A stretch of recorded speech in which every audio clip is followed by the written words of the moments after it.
नमस्कार दोस्तों, चलिए जानते हैं उत्तर प्रदेश की 50 फटाफट बड़ी खबरों को सिर्फ 10 मिनट में। लेकिन उससे पहले आप यह वीडियो किस जगह से देख रहे हैं हमें कमेंट में जरूर बताएं। उत्तर प्रदेश सरकार ने लखनऊ और नोएडा में अत्याधुनिक AI सिटी विकसित करने की योजना को अंतिम रूप दे दिया है। मुख्यमंत्री योगी आदित्यनाथ से मुलाकात के बाद कई राष्ट्रीय और अंतर्राष्ट्रीय कंपनियों ने निवेश का भरोसा दिया है। बिजली वितरण के निजीकरण और इलेक्ट्रिसिटी अमेंडमेंट बिल 2025 के विरोध में उत्तर प्रदेश के बिजली कर्मियों का आंदोलन लगातार 391वें दिन जारी है। 24 दिसंबर को पूरे प्रदेश में बड़े स्तर पर प्रदर्शन का ऐलान किया गया है। 25 दिसंबर को क्रिसमस के बावजूद उत्तर प्रदेश के स्कूलों में अवकाश नहीं रहेगा। अटल बिहारी वाजपेयी की जयंती के कारण शिक्षा विभाग ने स्कूल खुले रखने के निर्देश दिए हैं। सभी स्कूलों में विशेष कार्यक्रम आयोजित किए जाएंगे। इस फैसले को लेकर कई अभिभावकों में नाराजगी और भ्रम की स्थिति बनी हुई है। घने कोहरे और ठंड को देखते हुए उत्तर प्रदेश के कई जिलों में स्कूलों की टाइमिंग बदली गई है। कुछ जिलों में प्राथमिक कक्षाओं को अस्थायी रूप से बंद किया गया है। जिला प्रशासन का कहना है कि बच्चों की सुरक्षा को ध्यान में रखते हुए हालात की समीक्षा लगातार की जा रही है। लखनऊ में अमर उजाला संगम का शुभारंभ हो गया है। 2 दिन चलने वाले इस सांस्कृतिक महोत्सव में देश भर से आए कलाकार अपनी प्रस्तुतियां दे रहे हैं। पहले दिन प्रसिद्ध कवि कुमार विश्वास के काव्य पाठ ने दर्शकों को भावुक और मंत्रमुग्ध कर दिया। ताजमहल में पर्यटकों की भारी भीड़ को देखते हुए 25 दिसंबर से 5 जनवरी तक विशेष प्रवेश व्यवस्था लागू की गई है। इस दौरान बिना ऑनलाइन अग्रिम बुकिंग के प्रवेश नहीं मिलेगा। पर्यटन विभाग का कहना है कि यह व्यवस्था सुरक्षा और भीड़ नियंत्रण के लिए की गई है। कानपुर में एक तेज रफ्तार लग्जरी कार ने नियंत्रण खोते हुए बैरियर तोड़ दिया। हादसे में अटल घाट चौकी प्रभारी, एक दरोगा और होमगार्ड जवान गंभीर रूप से घायल हो गए। घटना के बाद मौके पर अफरा तफरी मच गई और आरोपी चालक को हिरासत में लिया गया है। प्रयागराज की अदालत ने 24 साल पुराने डकैती के मामले में बड़ा फैसला सुनाया है। सबूतों के अभाव में आरोपी को उम्र कैद की सजा से बरी कर दिया गया। लंबे समय से जेल में बंद आरोपी के परिवार ने न्याय मिलने पर राहत जताई।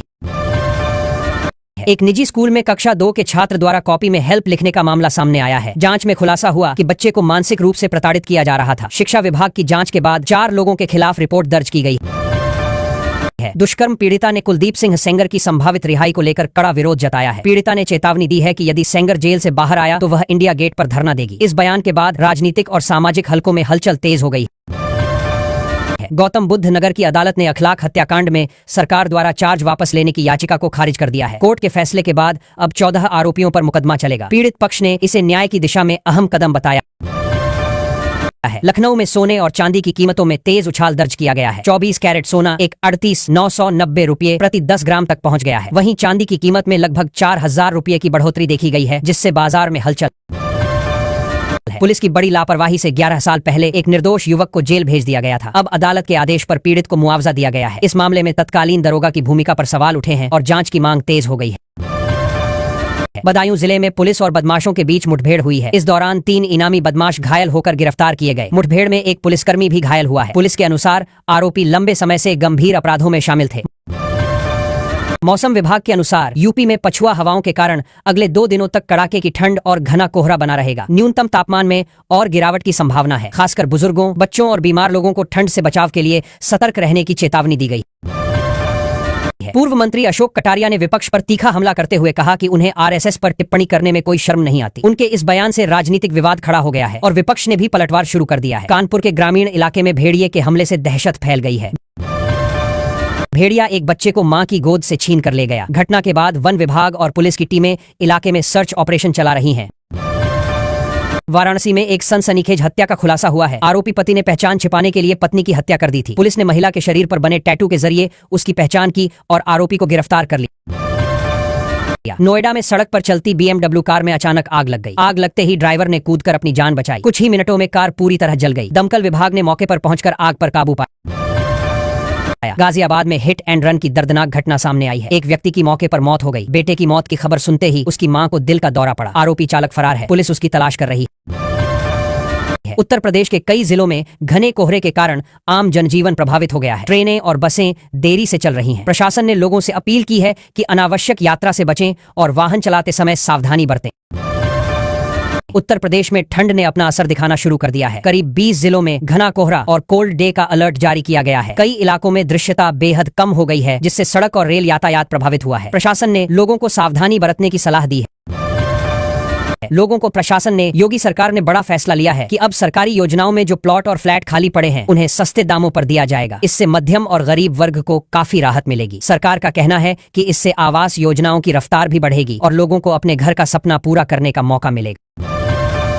यूपी सरकार ने आंगनबाड़ी केंद्रों के लिए नई पोषण योजना को मंजूरी दी है। अब बच्चों और गर्भवती महिलाओं को रेसिपी के आधार पर पुष्टाहार मिलेगा। 7 अलग अलग कैटेगरी बनाई गई हैं ताकि उम्र और जरूरत के हिसाब से सही पोषण दिया जा सके। कुपोषण कम करने में मदद मिलेगी।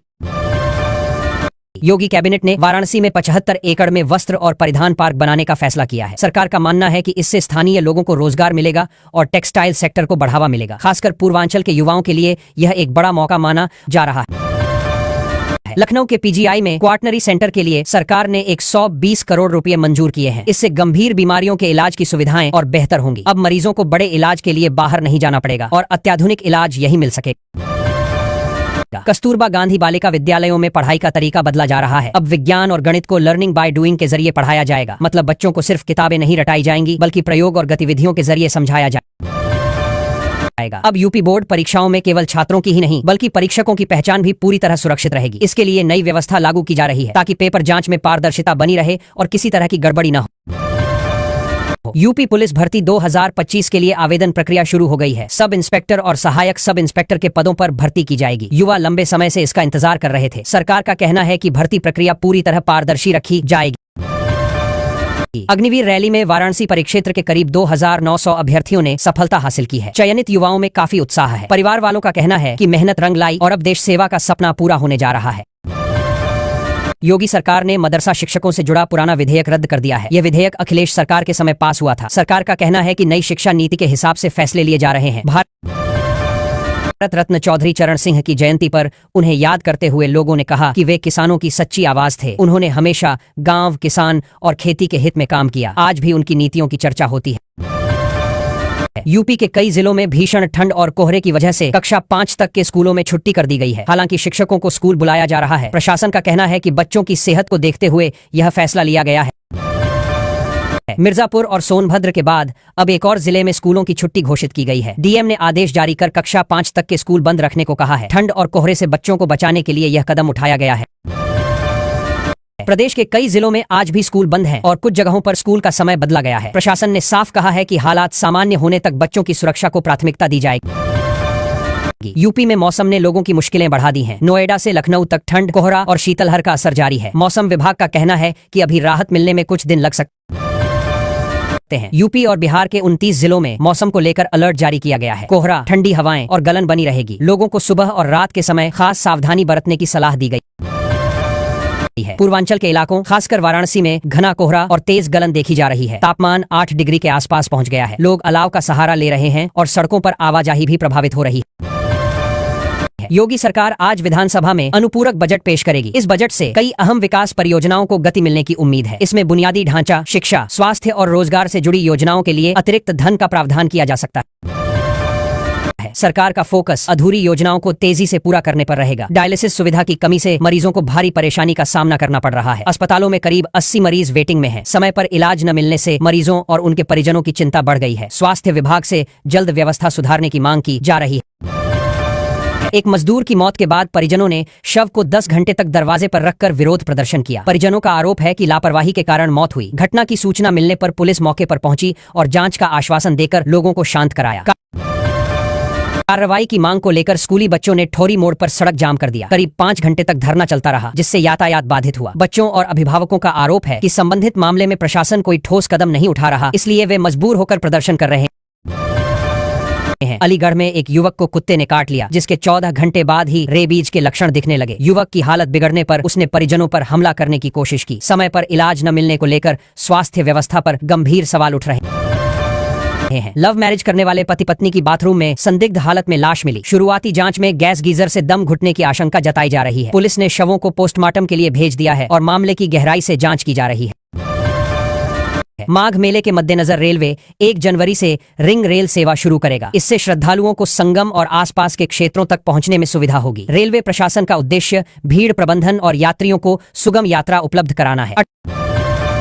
अटल आवासीय विद्यालयों में पढ़ने वाले छात्रों को अब रोबोटिक्स और आर्टिफिशियल इंटेलिजेंस की शिक्षा दी जाएगी। राज्य सरकार डिजिटल स्किल्स को बढ़ावा देने के लिए आधुनिक लैब और प्रशिक्षित शिक्षकों की व्यवस्था कर रही है। इसका उद्देश्य छात्रों को भविष्य की तकनीक के लिए तैयार करना और रोजगार योग्य बनाना है। उत्तर प्रदेश सरकार जल्द ही आयुष ऐप लॉन्च करने जा रही है। इस ऐप के माध्यम से लोगों को घर बैठे आयुर्वेद, योग, प्राकृतिक चिकित्सा और होम्योपैथी से जुड़ी सेवाएं मिल सकेंगी। ऑनलाइन परामर्श, इलाज की जानकारी और नजदीकी केंद्रों का विवरण भी उपलब्ध कराया जाएगा। यूपी में डीएलएड प्रशिक्षु 27 जनवरी से निपुण विद्यालयों का आकलन करेंगे। इस दौरान शैक्षणिक गुणवत्ता, बच्चों की पढ़ाई और स्कूल व्यवस्था की समीक्षा की जाएगी। बेहतर प्रदर्शन करने वाले प्रधानाध्यापकों को सम्मानित किया जाएगा, जिससे शिक्षा व्यवस्था में प्रतिस्पर्धा और सुधार को बढ़ावा मिल सके। महाराजगंज जिले में स्कूलों की लापरवाही से 2.25 लाख बच्चों की अपार आईडी अटक गई है। बेसिक शिक्षा अधिकारी ने सभी संबंधित विद्यालयों को अल्टीमेटम जारी किया है। समय पर डाटा अपडेट न करने वाले स्कूलों पर कार्रवाई की चेतावनी दी गई है। यूपी की एक विधानसभा सीट पर सबसे ज्यादा वोट कटने के मामले को लेकर मुख्यमंत्री योगी आदित्यनाथ ने एसआईआर के आंकड़ों के साथ चेतावनी दी है। उन्होंने अधिकारियों को निष्पक्ष और पारदर्शी प्रक्रिया अपनाने के निर्देश दिए। सीएम ने कहा कि लोकतंत्र की मजबूती के लिए हर वोट की अहमियत है। लखनऊ में प्रधानमंत्री के प्रस्तावित कार्यक्रम को लेकर प्रशासन पूरी तरह अलर्ट है। करीब 430 बसों से 21,000 लाभार्थियों को कार्यक्रम स्थल तक पहुंचाया जाएगा। सुरक्षा, ट्रैफिक और व्यवस्थाओं को लेकर अधिकारियों को विशेष निर्देश दिए गए हैं, ताकि कार्यक्रम शांतिपूर्ण ढंग से संपन्न हो। यूपी पुलिस की एक अनोखी पहल सोशल मीडिया पर चर्चा में है। पुलिस ने एक डकैत के चर्चित डायलॉग का इस्तेमाल कर रीलबाजों को कानून का पाठ पढ़ाया। इस क्रिएटिव वीडियो के जरिए युवाओं को अपराध से दूर रहने और कानून का सम्मान करने का संदेश दिया गया। जीरामजी कानून को लेकर केंद्रीय मंत्री शिवराज सिंह चौहान ने उत्तर प्रदेश के उप मुख्यमंत्री केशव प्रसाद मौर्य से चर्चा की। बैठक में कानून के प्रभाव, किसानों और ग्रामीण क्षेत्रों पर पड़ने वाले असर को लेकर विचार विमर्श हुआ। जल्द ही इस पर आगे की रणनीति तय की जा सकती है। प्रदेश में मौसम ने लोगों की मुश्किलें बढ़ा दी हैं। घना कोहरा, शीतलहर और कुछ राज्यों में बारिश की चेतावनी जारी की गई है। मौसम विभाग के अनुसार आने वाले दिनों में ठंड और बढ़ेगी। कई शहरों में दृश्यता बेहद कम रहने से यातायात प्रभावित हो सकता